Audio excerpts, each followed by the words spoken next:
Karomah dan kemuliaan akhlak Kiai Haji Muhammad Arwani Amin, Mbak Arwani, Kudus, Jawa Tengah. 1. Air putih pemberian Mbak Arwani berfungsi sebagai bahan bakar. Suatu hari, Mbak Arwani pergi keluar kota untuk menghadiri suatu acara bersama beberapa kiai dengan menggunakan mobil. Selepas menghadiri acara, rombongan Mbak Arwani pun pulang menuju Kudus. Baru sampai di daerah Rembang tiba-tiba mobilnya mogok. Setelah diperiksa oleh sang sopir, ternyata bahan bakar mobilnya habis. Sang sopir dan beberapa anggota rombongan bingung, karena pada waktu itu sangat jarang keberadaan SPBU atau yang menjual BBM eceran di pinggir jalan. Di saat sopir dan para kiai kebingungan, tiba-tiba Mbak Arwani memberi air putih kemasan dan dawuh, coba tuangkan pakai air putih ini. Tanpa ragu, sang sopir pun mengiyakan dawuh Mbak Arwani tersebut. Subhanallah, mobil pun kembali bisa berjalan. 2. Mbak Arwani pergi ke Madinah dalam sekejap. Kiai Haji Mansur Popongan adalah guru tarikahnya Mbak Arwani. Saat Mbak Mansur dirawat di sebuah rumah sakit di kota Solo, Mbak Arwani menjenguk gurunya itu. Di sela-sela obrolan guru dan muridnya tersebut, tiba-tiba Mbak Mansur minta sesuatu kepada Mbak Arwani. Mbak Arwani, saya ingin sekali makan kurma hijau, apa sampeyan bisa mencarikan untukku? Dengan bergegas Mbak Arwani pun menyanggupi permintaan gurunya itu. Dalam sekejap, setelah Mbak Arwani keluar dari kamar tempat gurunya dirawat, Mbak Arwani langsung tiba di kota Madinah Al-Munawarah. Setelah sampai di Madinah, Mbak Arwani pun langsung mencari kurma hijau di sebuah pasar kota Madinah. Sehabis membeli kurma hijau, Mbak Arwani tidak ingin menyia-nyiakan waktunya untuk ziarah ke makam Rasulullah Shallallahu Alaihi Wasallam dan salat di Masjid Nabawi. Namun, baru beberapa rakaat salat selesai didirikan, Mbak Arwani melihat gurunya sudah berada di belakangnya. Betapa kaget Mbak Arwani karena sudah disusul oleh gurunya itu. Gurunya pun dawuh, selesai salat langsung pulang, ya. Mbak Arwani pun menjawab, nggih, Mbah Yai. 3. Rokok pemberian Mbak Arwani tak pernah habis. Suatu waktu, ada seorang tamu yang sowan kepada Mbak Arwani. Tidak berselang lama, si tamu diberi jamuan dan sebungkus rokok. Setelah mendengar nasihat-nasihat dari Mbak Arwani, si tamu pun mohon pamit untuk pulang. Tetapi sebelum pulang, Mbak Arwani bilang, bawa saja rokoknya, tapi jangan dihitung berapa isinya.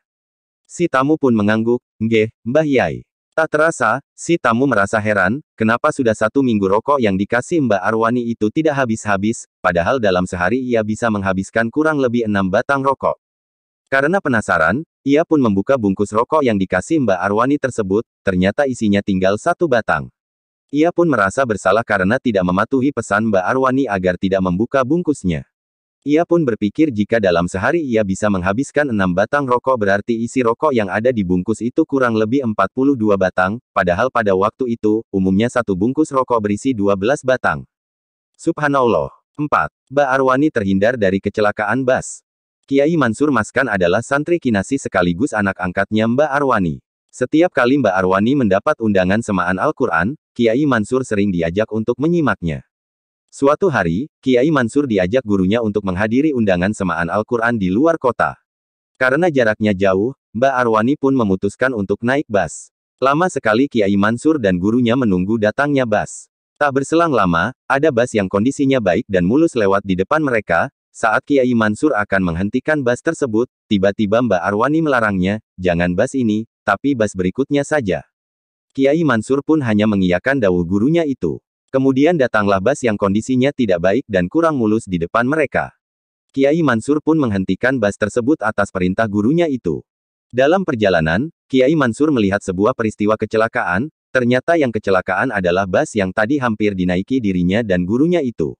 Dalam hati, Kiai Mansur berujar, ternyata Mbah Yai Arwani melihat kejadian sebelum kejadian itu terjadi.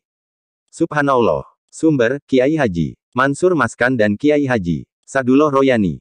5. Ketika ulama Mesir memuji kealiman Mbak Arwani.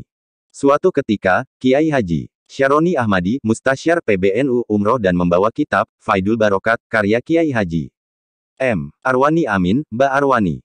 Kitab tersebut diperlihatkan kepada ulama Kiroat Makkah dan Madinah yang dikenal oleh Mbah Syaroni, lantas para ulama tersebut berkomentar, tidak sembarang orang bisa menulis kitab ini kecuali seorang mukri, al-kabir ahli ilmu kiroah yang handal. Setelah itu, giliran seorang ulama Mesir Syekh Ahmad Yasin Muhammad Abdul Muthalib juga mendapatkan kitab, Faidul Barokat. Spontan beliau bersyair memuji kealiman Mbak Arwani. Betapa bahagianya para pencari ilmu dari Kudus, beruntung bisa dekat Sang Rahman dengan Mbak Arwani. Siapa saja yang berada sezaman di dekatnya meski hanya sehari, akan pulang ke keluarganya dengan hati berseri-seri. Hidup bersama mereka adalah anugerah dan kemuliaan dari Sang Pemilik Keagungan yang telah memberiku anugerah tiada terperi sebab jumpa dengan Mbak Arwani. Sampai sekarang, kitab Faidul Barokat sudah diajarkan di berbagai pesantren tahfiz di Indonesia, bahkan sudah sampai diajarkan di kawasan Arab terutama Arab Saudi dan Mesir. Sejarah penulisan kitab Faidul Barokat. Menurut riwayat santri dekatnya, pada masa belajar ilmu kiroat di Krapyak, Yogyakarta, beliau selalu datang 2 jam sebelum setoran ngaji dimulai. Yakni jam 11 malam beliau sudah ada di majelis, padahal setoran dimulai jam 1 dini hari. Selain itu, beliau selalu menyimak dengan seksama, menulis semua yang diucapkan oleh gurunya, sebab proses belajarnya dengan metode talaki kiroah. Catatan tulisan tersebutlah yang menjadi kitab Faidul Barokat 30 juz lengkap. Tidak heran di antara murid-murid Mbah Munawir pendiri Ponpes Al-Munawir, Krapyak hanya Mbak Arwani yang diberi ijazah kiroah sab'ah, bahkan di depan muridnya beliau dawuh menyampaikan untuk belajar kepada Mbak Arwani saja kalau beliau sudah wafat. 6. Kelembutan akhlak Mbak Arwani ketika dihina.